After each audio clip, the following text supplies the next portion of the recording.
Juger les criminels nazis en Allemagne entre 1946 et 1965, réalité et limites de la dénazification. Lors de mon introduction, je vais introduire le contexte. À la sortie de la Seconde Guerre mondiale, les Alliés engagent le processus de dénazification, qui est l'ensemble des mesures prises en Allemagne après la Seconde Guerre mondiale pour éradiquer les traces du nationalisme et pour punir ses dirigeants. En partie, il s'agit de juger les plus hauts dignitaires nazis.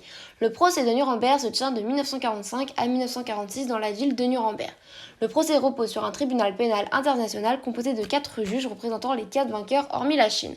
À cette occasion, de nouvelles notions juridiques sont créées pour pouvoir juger des crimes d'une nouvelle ampleur. Le génocide, notion créée en 1944 par le juriste polonais Raphaël Lemkin, reconnu comme un crime par l'ONU ensuite en 1948, et le crime contre l'humanité qui est une notion créée en 1945. La dénazification de l'Allemagne débute en janvier 1942 où les Alliés entreprennent une politique de démocratisation, de démilitarisation, de décartélisation et de dénazification pour donner suite au renforcement des accords de Potsdam. Cette période a pour but d'éradiquer le nazisme dans les institutions et la vie allemande.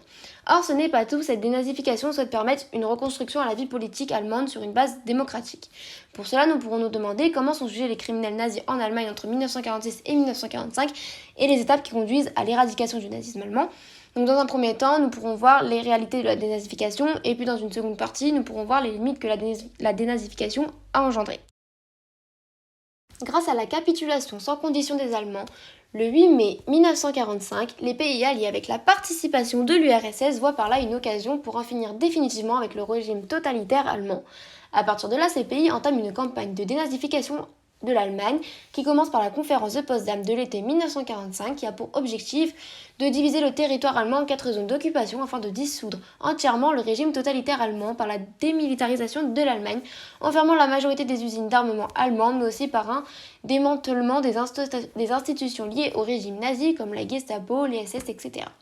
La dénazification de l'Allemagne passe aussi par le procès de Nuremberg de 1945 jusqu'en 1946, qui constitue un moyen de faire tomber le totalitarisme allemand en infligeant aux dirigeants nazis comme Hermann, Himmler des lourdes peines, condamnation à mort, en les accusant de crimes contre l'humanité.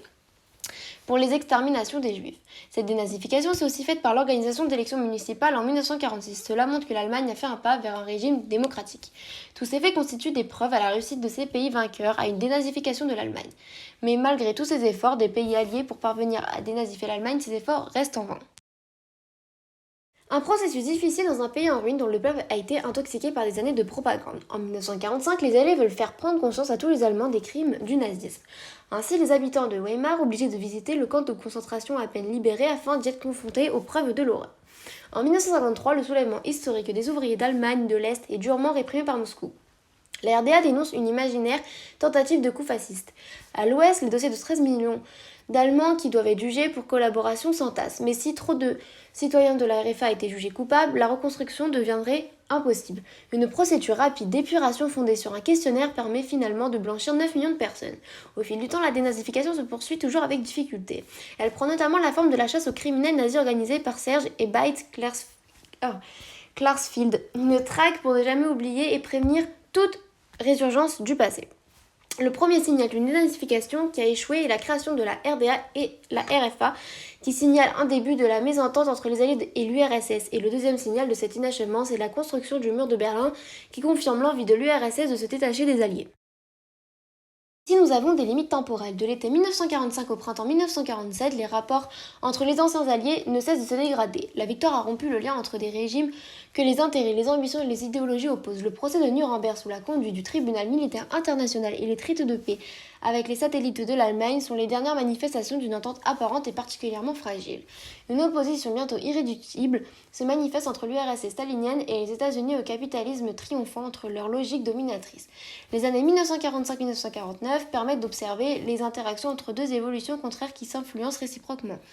Il y a d'une part la division de l'Allemagne qui s'inscrit dans le cadre de la coupure Est-Ouest et d'autre part sous l'effet de la guerre froide, la création de deux blocs, l'un à l'Est, l'autre à l'Ouest. Sa division allemande n'en devient que plus difficile à surmonter, rendant ainsi très problématique une éventuelle solution à moins d'accepter le statut actuel.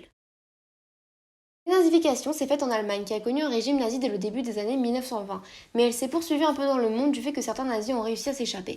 Elle présente donc des limites spatiales. Le procès de Nuremberg déclare les criminels de 4 organisations nazies, le NSDAP, la SS, l'ESD et la Gestapo. Cela implique que le simple fait d'en avoir fait partie constitue un crime. Après-guerre, beaucoup de nazis, et en particulier les SS, furent ainsi détenus dans des camps de prisonniers et exécutés, soit par la résistance, soit après le procès. Une partie cependant échappa à toute condamnation.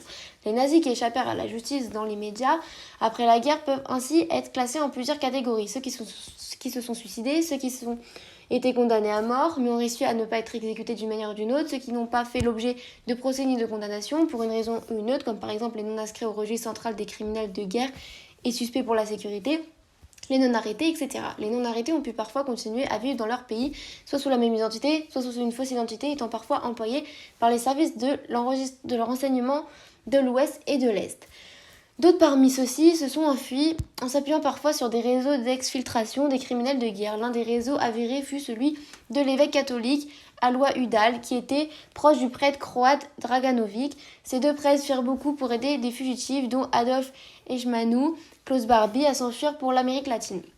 Parmi ces fugitifs nazis, on peut citer parmi les plus connus, comme par exemple Joseph Mengele, Klaus Barbie, qui travailla pour la dictature bolivienne avant d'être rattrapé par la justice française. La dénazification s'est faite sur plusieurs niveaux, juridiques, administratifs, médiatiques, scolaires et enfin au niveau des populations, c'est-à-dire de changer leur mentalité, leur vie culturelle, etc., qui sont dites comme des limites thématiques. Le programme de dénazification s'attale alors dans un pays divisé en 4 zones d'occupation.